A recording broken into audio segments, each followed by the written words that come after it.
सुप्रभात मेरे प्यारे बच्चों, स्वागत है आप सभी का आज के हिंदी कक्षा में। मैं हूं आपका हिंदी शिक्षक राजेंद्र कुमार पटेल और आज हम पढ़ने वाले हैं, जी हाँ, आप जान गए होंगे क्या पढ़ने वाले हैं। मेरे प्यारे बच्चों, आप सभी आपको मालूम है कि आपके पाठ्य पुस्तक में क्या है, आप क्या पढ़ने वाले हैं। ठीक है, आप पाठ्य पुस्तक विषय सूची देखकर ही जान जाते हैं कि आपके पाठ्य पुस्तक में कौन कौन से पाठ हैं। चाहे कोई सा भी विषय हो, चाहे हिंदी हो, चाहे अंग्रेजी हो, चाहे गणित हो, चाहे सामाजिक विज्ञान हो, कोई सा भी विषय हो, आप विषय सूची देख करके समझ जाते हैं। लेकिन मैं आज आप लोगों के लिए एक ऐसा अंश ले करके आया हूं जो आपके पाठ्यक्रम में नहीं है। आपके पाठ्यक्रम में नहीं है अर्थात जिसको आपने नहीं पढ़ा है वो आपके परीक्षा में आएगा और आपको उसका जवाब भी, उसका उत्तर भी देना है। नहीं तो आपको घबराने की आवश्यकता नहीं है। क्योंकि मैं आप लोगों को सारा तरीका बताने वाला हूं। आज आप समझ गए होंगे कि हम क्या पढ़ने वाले हैं। जी हाँ, आप बिल्कुल सही समझ रहे हैं। आज हम अपठित गद्यांश पढ़ने वाले हैं। अपठित पाठ जो शब्द है उसी से स्पष्ट है, अपठित अर्थात जो पढ़ा हुआ न हो। पठित में अ उपसर्ग जुड़ के अपठित शब्द बना है, अर्थात जो पढ़ा हुआ न हो, अपठित। ठीक है, गद्यांश तो ऐसा गद्यांश जिसको हमने अपने पाठ्य पुस्तक में नहीं पढ़ा उसको क्या कहा जाता है?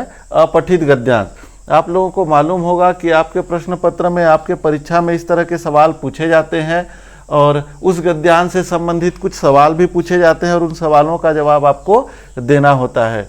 तो जी हाँ, मैं इसी के बारे में आज आप लोगों को बताने वाला हूँ। तो अपठित गद्यांश प्रारंभ करने से पहले आप सभी अपने नोट कापी, पाठ्य पुस्तक और पेन निकाल लीजिए। आशा करता हूं मैं कि आप सभी अपने पाठ्य पुस्तक, पेन और कापी निकाल लिए होंगे। तो आइए आज का कक्षा प्रारंभ करते हैं। अपठित गद्यांश। तो अपठित गद्यांश का शाब्दिक अर्थ होता है जो पढ़ा नहीं गया। ठीक है, यहाँ पर आप देख सकते हैं अपठित गद्यांश का शाब्दिक अर्थ है जो पढ़ा नहीं गया, जिसको आपने नहीं पढ़ा, जो पाठ्यक्रम से जुड़ा नहीं है, उसको क्या कहा जाता है? अपठित गद्यांश। अपठित गद्यांश जो है कहीं से आ सकता है। ठीक है, किसी समाचार पत्र का हो सकता है, किसी लेखक का लेख हो सकता है, किसी भी विषय से संबंधित एक गद्यांश आपको दे दिया जाता है और उससे संबंधित बहुत सारे प्रश्न आपको दे दिए जाते हैं और उन प्रश्नों का जवाब आपको देना होता है। तो आपको घबराने की आवश्यकता नहीं। अब आप सोच रहे होंगे कि सर, जिसको हमने पढ़ा ही नहीं, देखा ही नहीं, उसका जवाब कैसे बनाएंगे, उसका उत्तर कैसे देंगे? बहुत आसान है, बहुत सरल है। थोड़ा सा जो इसका विधि है, हल करने का विधि है, तरीका है, जो इसकी विशेषता है, उसको आपको जानना होगा, समझना होगा।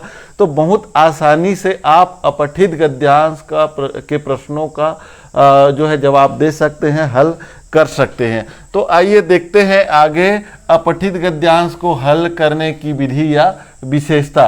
पहला है, अपठित गद्यांश को बहुत ध्यान पूर्वक पढ़ें जब तक अच्छे से समझ में नहीं आ जाता। ठीक है, ध्यान पूर्वक पढ़ना है आपको। कब तक पढ़ना है?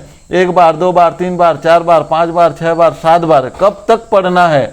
जब तक आपको अच्छे से समझ में नहीं आ जाता, तब तक आपको गद्यांश को पढ़ते रहना है। कैसे पढ़ना है? ध्यान पूर्वक। इस शब्द को आप हमेशा याद रखना कि आपको ध्यान पूर्वक पढ़ना है, अच्छे से ध्यान लगा करके पढ़ना है। दूसरा, इसमें जब तक आपको समझ में नहीं आ जाता तब तक पढ़ना है। ठीक है, अगला जो बिंदु है देखते हैं। गद्यांश को पढ़ते समय विशेष स्थानों को रेखांकित करना चाहिए। जो भी आपको विशेष स्थान लगता है उस विशेष स्थानों को रेखांकित करना चाहिए, क्योंकि उत्तर बनाते समय आपको ये मदद करेंगे। आगे देखते हैं, अपठित गद्यांश के प्रश्नों के उत्तर देते समय भाषा सरल, सहज व व्यवहारिक होनी चाहिए। ठीक है, आप जब भी इस तरह के प्रश्नों का जवाब दे रहे हैं, आपका जो भाषा है सरल और व्यवहारिक होना चाहिए। ऐसे किसी भी प्रकार के क्लिष्ट शब्द से हमको बचना चाहिए। गद्यांश में जिस तरह की भाषिक शब्दावली का प्रयोग किया गया है उसी भाषिक शब्दावली में आपको जवाब देना है। अगला बिंदु देखते हैं, चौथा बिंदु है, उत्तर देते समय कम से कम शब्दों में अपने उत्तर को स्पष्ट करना चाहिए। अर्थात आपसे जितना पूछा जाता है उतना ही जवाब आपको देना है, उससे ज़्यादा जवाब नहीं देना है। ठीक है, आपसे जितना सवाल पूछा जाता है उसका जवाब जितना है उतना ही देना है, न कि बहुत ज़्यादा लंबा चौड़ा उसका जो उत्तर है वो आपको देना है। आइए आगे देखते हैं। अगला जो बिंदु है 5वां नंबर है, गद्यांश का शीर्षक संक्षिप्त होना चाहिए। ठीक है, जब भी हम शीर्षक लिख रहे हैं, गद्यांश का शीर्षक दे रहे हैं, तो उसका शीर्षक जो है बहुत छोटा और संक्षिप्त होना चाहिए, स्पष्ट होना चाहिए। इस बात को आपको विशेष ध्यान रखना है। अगला जो बिंदु है, शीर्षक का केंद्र बिंदु समस्त गद्यांश का प्रतिनिधित्व करना चाहिए। तो जो भी शीर्षक है उसका जो केंद्र बिंदु है वो समस्त गद्यांश का प्रतिनिधित्व करना चाहिए। मान के चलिए ये आपका गद्यांश है, ये एक सर्कल है और ये आपका गद्यांश है। जो उसका जो केंद्र बिंदु है, जो गद्यांश रहेगा उसका एक निश्चित केंद्र बिंदु होगा और उसी केंद्र बिंदु पर वो जो गद्यांश है वो घूमेगा। तो कहने का आशय ये है कि जो भी उसका मुख्य केंद्र बिंदु है उसी का आपको शीर्षक लिखना है, बनाना है। तो ये कुछ महत्वपूर्ण बातें हैं जिनको बनाते समय हमको ध्यान में रखना पड़ता है। तो आशा करता हूं मैं कि आज का जो वीडियो है, आज का जो पाठ है, आज का जो अंश है आप लोगों को समझ में आया होगा। अब आप लोगों को अपठित गद्यांश बहुत ही आसान लग रहा होगा। जी हाँ, आसान लग रहा होगा आपको।